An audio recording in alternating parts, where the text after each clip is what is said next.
நண்பர்கள் அனைவருக்கும் வணக்கம். இன்னைக்கு இந்த காணொலியில ஒரு அருமையான கதையை தான் நான் உங்ககிட்ட சொல்ல போறேன். கண்டிப்பா இந்த கதை உங்க எல்லாருக்குமே பிடிக்கும்னு நம்புறேன். முதல்ல இந்த கதையோட கரு என்னன்றதை சொல்றேன்.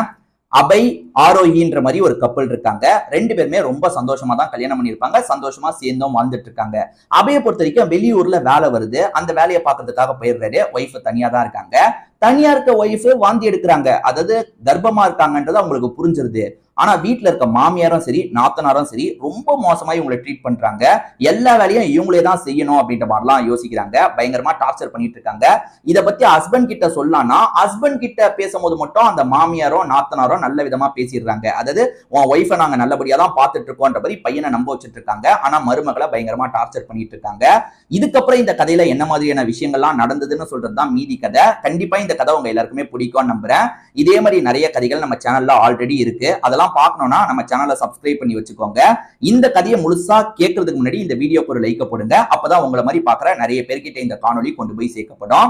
நான் முன்னாடி சொன்ன மாதிரி அபய் ஆரோஹின்ற மாதிரி ஒரு கப்பல் இருக்காங்க. ரொம்ப சந்தோஷமா தான் இவங்க திருமணம் முடிஞ்சிருக்கும். அதாவது அபய்க்கு நிறைய பொண்ணுங்க பார்க்கும்போது இந்த பொண்ணை ரொம்ப பிடிச்சிருக்கும். இவருமே முடிச்சிடலாம்னு சொல்லியிருப்பாரு.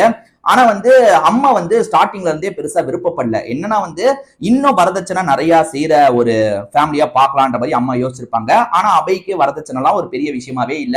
ஆரோக்கிய பார்த்தோன்னே பிடிச்சிருச்சு. ஒரு நாள் மீட் பண்றாரு. அதாவது பேசுறாங்கல்ல, மேட்ரிமோனி சைட்ல பேசுறாங்கல்ல, ரொம்பவே பிடிச்சிருது. மீட் பண்ணும் போதும் ரொம்ப பிடிச்சிருது. கல்யாணம் பண்ணிக்கலான்ற மாதிரி கல்யாணம் பண்ணியிருப்பாரு. அபயை பொறுத்த வரைக்கும் இங்கதான் இருந்தாரு. அதாவது ஒய்ஃபு கூட சேர்ந்துதான் வேலை எல்லாம் பார்த்துட்டு இருந்தாரு. இந்த ஊர்ல தான் வேலை பார்த்துட்டு இருந்தாரு. ஆனா இப்ப அந்த இடத்தோட வேற ஒரு பிரான்ச்சுக்கு நீங்க போகணும், கொஞ்ச நாள் அங்க இருக்கிற மாதிரி இருக்கணும்ன்ற மாதிரி பாஸ் சொல்லியிருப்பாரு. ஓகே நான் போறேன்ற மாதிரி அபய் இருக்காருல்ல, ஒய்ஃபை விட்டு பிரியறத நினைச்சு கொஞ்சம் கவலைப்படுறாரு. அதே மாதிரி அம்மா கிட்டயும் தங்கச்சி கிட்டயும், தங்கச்சி பேரு கிருத்திகா, அம்மா பேரு சாவித்ரி அப்படின்றது, என் ஒய்ஃபை நல்லபடியா பாத்துக்கோங்கன்ற மாதிரி சொல்றாரு. நீ போப்பா நாங்க பாத்துக்கிறோம் அப்படின்ற மாதிரி அம்மாவும் அனுப்பி வச்சிடுறாங்க. இவர் வேற ஊருக்கு போயிட்டார்ல, நடுவுல ஒய்ஃப் கிட்ட போன் மூலியமா பேசுறது, வீடியோ கால் மூலியமா பேசுறது, அப்படிதான் ஒய்ஃப் கிட்ட பேசிட்டு இருக்காரு. ஹஸ்பண்ட் இருந்த வரைக்கும் நல்லபடியா தான் கவனிச்சிருப்பாரு, ஒய்ஃபை கவனிச்சிருப்பாரு. ஆனா ஹஸ்பண்ட் போனதுல இருந்து இந்த மாமியாரும் சரி நாத்தனாரும் சரி வேலையை காட்ட ஆரம்பிச்சிடுறாங்க. அது என்னன்னா, இந்த வேலையை மட்டும் முடிச்சிரு, இந்த வேலையை மட்டும் முடிச்சிருன்ட்டு ஏறக்குறைய வீட்டுல இருக்க எல்லா வேலையும் இவங்களையே செய்ய வைக்கிறாங்க. இவங்களுக்குமே ரொம்ப கஷ்டமா இருக்கு. என்னன்னா என்னடா எல்லா வேலையும் நம்மளே செய்ய வைக்கிறாங்க, அதுதான் அவங்களுமே கொஞ்சம் துணைக்கு ஹெல்ப் பண்ணா நல்லா இருக்கும், எதுக்காக எல்லா வேலையும் நம்மளே செய்ய வைக்கிறாங்களே அப்படின்ற மாதிரிலாம் இவங்களுக்கு ரொம்ப கஷ்டமா இருக்கு. ஆரோக்கிக்கு ரொம்ப கஷ்டமா இருக்கு. ஆரோக்கி அதெல்லாம் பெருசா எடுத்துக்கல. சரி நம்ம குடும்பம் தானே, நம்மளோட ஃபேமிலிக்காக தானே நம்ம வேலை பார்க்கறோன்ற மாதிரிலாம் யோசிக்கிறாங்க. ஆரோக்கிக்கு வாந்தி வருது. அந்த வாந்தியை வச்சே இவங்களுக்கு ஒரு விஷயம் தெரிஞ்சிருது. அது என்னன்னா, இது கர்ப்பத்துக்கான வாந்தி தான், நம்ம கர்ப்பமா இருக்கோம் போலன்ற மாதிரிலாம் யோசிக்கிறாங்க. இதை பத்தி மாமியார் கிட்ட சந்தோஷமா சொல்றாங்க. அவர்கிட்டயும் சொல்லணும், இந்த மாதிரி வாந்தி வந்தது, நான் பிரெக்னெண்டா இருக்கேன்னு நினைக்கிறேன், செக்அப் மாதிரி போலாம் அப்படின்ற மாதிரிலாம் சொல்லும் போது, சேச்சா அது பித்த வாந்தியா இருக்கும், இப்படி வாந்தி இந்த டைம்ல எல்லாம் வாந்தி வந்தா அது பித்த வாந்தி தான், நீ தேவையில்லாததை சாப்பிடாத அப்படின்ற மாதிரி மாமியார் ஒரு மாதிரி அசிங்கப்படுத்துற மாதிரி பேசிடுறாங்க. ஆரோக்கிக்கு இது கொஞ்சம் கஷ்டமா இருக்கு. ஆரோக்கியை பொறுத்த வரைக்கும் முன்ன மாதிரி எஃபெக்டிவா ஒரு வேலையை பார்க்க முடியல, உடம்பு டயர்ட் ஆகிக்கிட்டே இருக்கு. பிரெக்னெண்டா இருந்தா தான் இப்படி டயர்ட் ஆகும்ன்ற மாதிரி சொல்லுவாங்க. நம்ம பிரெக்னெண்டா தான் இருக்கும்னு ஆரோக்கியக்கு தோணுது.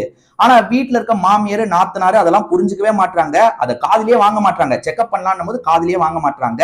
நீ தேவையில்லாம இதெல்லாம் அபய் கிட்ட சொல்லாத, நீ பிரெக்னென்ட்டே இல்ல, ஆனா அபய் இதை கேட்டு வேகமா இங்க வந்துட போறான், அவன் வேலை கெட்டு போயிடும் அப்படின்ற மாதிரிலாம் சொல்லும் போது, சரி நான் எதுக்காக அவர்கிட்ட சொல்ல போறேன், பிரெக்னன்ட்னு கன்ஃபார்ம் ஆகும் போது பாத்துக்கலாம் அப்படின்ற மாதிரி இவங்களுமே அபய் கிட்ட சொல்ல மாட்டாங்க. அதே மாதிரி மாமியாரு நாத்தனார் குடும்பப்படுத்துறாங்கல்ல, இதை பத்தியும் நம்ம அபய் கிட்ட சொல்ல வேணாம்.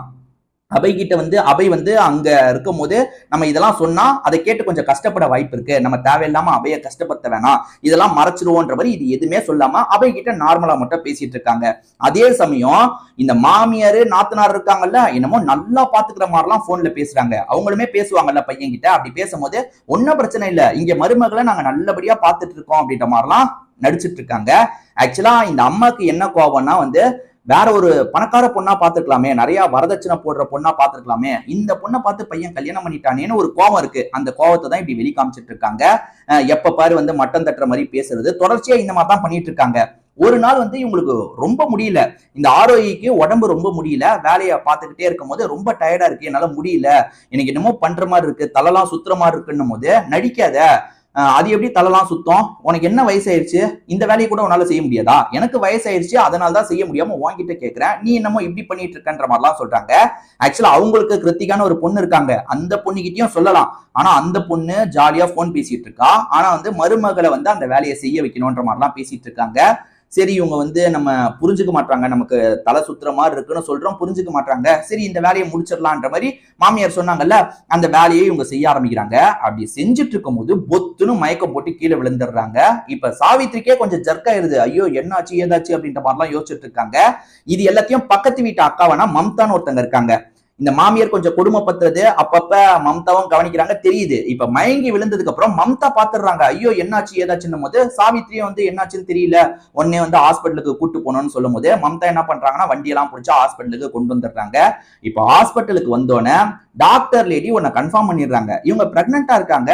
பிரெக்னெண்டா இருக்கிறது எப்பயோ தெரிஞ்சிருக்குமே, தெரியலையா உங்களுக்கு அப்படின்னும் போது தெரியலன்ற மாதிரிலாம் சாவித்திரியும் அந்த நாத்தனார் இருக்காங்கல்ல கிருத்திகா, அவங்களும் தெரியலன்ற மாதிரிலாம் சொல்லிட்டு இருக்காங்க. எங்க இவங்க பிரெக்னெண்டா இருக்காங்க, இந்த மாதிரி நிலைமையில இவங்க நல்லா சாப்பிடணும், ஹெல்த்தியா இருக்கணும், ஆனா அப்படி இருக்கிற மாதிரியே தெரியல, ரொம்ப வந்து மெலிஞ்ச மாதிரி இருக்கு, இவங்க வந்து சரியான ஃபுட்டே எடுக்கிற மாதிரி இல்ல, கவனமா பாத்துக்கணும் அப்படின்னும் போது சாவித்திரியும் நாத்தனாரும் சரின்ற மாதிரிலாம் ஏத்துக்கிறாங்க. ஆக்சுவலா அந்த பொண்ணு ஆரோயி ஏற்கனவே சொல்லியிருப்பா, நான் பிரெக்னெண்டா இருக்க மாதிரி இருக்குன்ற மாதிரிலாம் சொல்லியிருப்பா, அதை காதிலேயே வாங்கியிருக்க மாட்டாங்க. இப்ப வந்து சரி சரின்ற மாதிரிலாம் ஏத்துக்கிறாங்க. இப்ப வீட்டுக்கு கூட்டு போனதுக்கு அப்புறம் மாறி இருப்பாங்கன்னு பார்த்தா அதெல்லாம் கிடையாது, இன்னமும் டார்ச்சர் தான் பண்ணிட்டு இருக்காங்க. வயிற்றுல ஒரு குழந்தைய சுமக்கிறாளே அப்படின்றத பத்தி கூட யோசிக்க மாட்டாங்க, டார்ச்சர் பண்ற மாதிரிலாம் நடந்துட்டு இருக்காங்க. இது எல்லாத்தையும் மம்தான்ற அக்கா கவனிக்கிறாங்கல்ல, இதுக்கு மேல நம்ம பொறுத்தா வேலையாவது, இந்த பொண்ணை ஏதாவது பண்ண கூட வாய்ப்பு இருக்கு, நம்ம இந்த விஷயத்த அபய் கிட்ட சொல்லலான்ற மாதிரி மம்தா அக்கா யோசிக்கிறாங்க. ஏன்னா அபய் வந்து எதிர் வீட்டு பையன் தானே, இவங்க பார்த்து வளர்ந்த பையன் தான், சரி அவங்கிட்ட நம்ம சொல்லலான்ற மாதிரிலாம் யோசிக்கிறாங்க. மம்தா கால் பண்ணி என்ன சொல்றாங்கன்னா, இந்த மாதிரி உன்னோட மனைவிக்கு நிறைய டார்ச்சர்லாம் நடந்துட்டு இருக்கு, நீ இல்லாததை வச்சுக்கிட்டு உன் அம்மாவும் தங்கச்சியும் ஓவரா பண்ணிட்டு இருக்காங்க, அதை உன்னோட ஒய்ஃபும் உன்கிட்ட சொல்றதுக்கு தயங்கிட்டு இருக்கா, அதனால தான் நான் கால் பண்றேன், நீ வந்து அம்மா கிட்ட வந்து நான் வெளிப்படுத்தினேன்னு சொல்லாம உன் ஒய்ஃபை சீக்கிரமா இங்க இருந்து வேற எங்கேயாவது கூட்டு போறதுக்கான விஷயத்த பண்ணு, நீ இருக்க ஊருக்கே கூட கூட்டு போ அப்படின்ற மாதிரிலாம் சொல்லும் போது அவருமே இவ்வளவு நடந்திருக்கா, என் ஒய்ஃபாவது என்கிட்ட சொல்லியிருக்கலாம் அப்படின்ற மாதிரிலாம் ரொம்ப வருத்தப்படுறாரு. உடனே ஊருக்கு கிளம்பி வந்துடுறாரு. பையன் எப்படி வந்தான், பையன் கிட்ட நம்ம எதையுமே சொல்லியே, இவளையும் சொல்ல விடலையே அப்படின்ற மாதிரிலாம் யோசிச்சுட்டு இருக்கும் போது வந்தவர் என்ன சொல்றாருன்னா, இல்ல இல்ல இந்த மாதிரி வந்து என் ஒய்ஃபை நான் என் கூடயே கூட்டு போய்க்கலான் இருக்கேன், ஏன்னா வரதுக்கு இன்னும் லேட் ஆகும் போல, நான் கூட்டு போய்க்கலான் இருக்கேன், நீங்களும் தங்கச்சியும் மட்டும் இங்க இருங்கன்ற மாதிரிலாம் சொல்றாரு. அம்மாக்கு லைட்டா டவுட் வருது, எதுக்காக திடீர்னு பையன் இந்த மாதிரி சொல்றான், ஒருவேளை தெரிஞ்சிருக்குமா அப்படின்னு யோசிக்கும் போது இல்லடா நானே பாத்துக்கிறேன் அப்படின்ற மாதிரிலாம் அம்மா சொல்லிட்டு இருக்காங்க. ஒரு ஸ்டேஜ்ல இவர் என்ன சொல்லிடுறாருன்னா, நீங்க பார்த்த வரைக்கும் போதும்ன்ற மாதிரி சொல்றாரு. இதுலயே நம்ம பண்ண கொடுமை எப்படியோ தெரிஞ்சிருச்சு, இவ ஒருவேளை சொல்லியிருப்பா போல அப்படின்ற மாதிரிலாம் யோசிக்கும் போது, என்னமா பாக்குறீங்க, நீங்க பண்ணது எப்படி எனக்கு தெரிஞ்சதுன்னு தானே யோசிக்கிறீங்க, ஆனா அவ சொல்லலமா, அவ வாயை திறந்து சொல்லல, இவ்வளவு நடந்ததுக்கு அப்புறம் கூட அவ என்கிட்ட அதெல்லாம் சொல்லி உங்களை மாட்டி விடக்கூடாதுன்னு தான் இருந்திருக்கா, எனக்கு தகவல் எப்படியோ வந்துருச்சு, இதுக்கப்புறம் இங்க இருக்கிறது சரிப்பட்டு வராதுன்னும் போது இல்லடா இதுக்கப்புறம் அந்த மாதிரிலாம் நடக்காதுன்ற மாதிரி அம்மா பேசுறாங்க. தங்கச்சியும் அண்ணா இதுக்கப்புறம் அந்த மாதிரி நடக்காது, பிரெக்னெண்டா இருந்தது எங்களுக்கே தெரியாது, அதனால தான் அப்படி பண்ணிட்டோம் அப்படின்ற மாதிரிலாம் சொல்லும் போது இல்ல இல்ல இதுக்கப்புறம் நான் வந்து எப்படி பாத்துக்கணுமோ அப்படி பாத்துக்கிறேன் அப்படின்ற மாதிரிலாம் சொல்றாரு. தனி கொடுத்தனும் போயிடுறாங்க. அப்படி போனதுக்கு அப்புறம் வந்து கொஞ்சம் கொஞ்சமா அவங்களை நல்லபடியா டேக் கேர் எல்லாம் பண்ணிக்கிறாரு. ஒரு ஸ்டேஜ்ல குழந்தையும் பிறந்துருது. குழந்தை பிறந்ததுக்கு அப்புறம் இந்த அம்மாவும் தங்கச்சியும் பாக்குறதுக்காக வராங்க. இந்த கேப்ல இவங்களோட மனசுல நிறைய மாற்றங்கள்லாம் ஏற்பட்டுருது.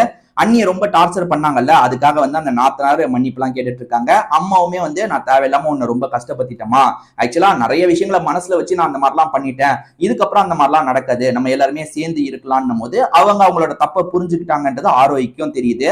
எங்க நம்ம எல்லாம் சேர்ந்து இருந்தாதாங்க நல்லா இருக்கும், அவங்க கிட்ட இருந்து உங்களை பிரிக்க கூடாதுன்றதுக்காக தான் நான் எல்லாத்தையும் பொறுத்து போய்கிட்டேன், எனக்கு ஒன்றும் பிரச்சனை இல்லைங்க, அவங்களே வந்து மாறிட்டு தான் சொல்றாங்களே, நம்ம எல்லாருமே சேர்ந்து இருக்கலாம்னும் போது பையனுமே சரின்ற மாதிரி ஏத்துக்கிறாரு. இப்ப இவங்க எல்லாருமே சேர்ந்து ஒரே கொடுத்தனமா ஒத்துமையா இருக்காங்க. இதோடைய இந்த கதை முடியுது. கண்டிப்பா இந்த கதை உங்க எல்லாருக்குமே பிடிச்சிருக்கும்னு நம்புறேன். இதே மாதிரி நிறைய கதைகள் நம்ம சேனல்ல ஆல்ரெடி இருக்கு, அதெல்லாம் பார்க்கணும்னா நம்ம சேனலை சப்ஸ்கிரைப் பண்ணி வச்சுக்கோங்க.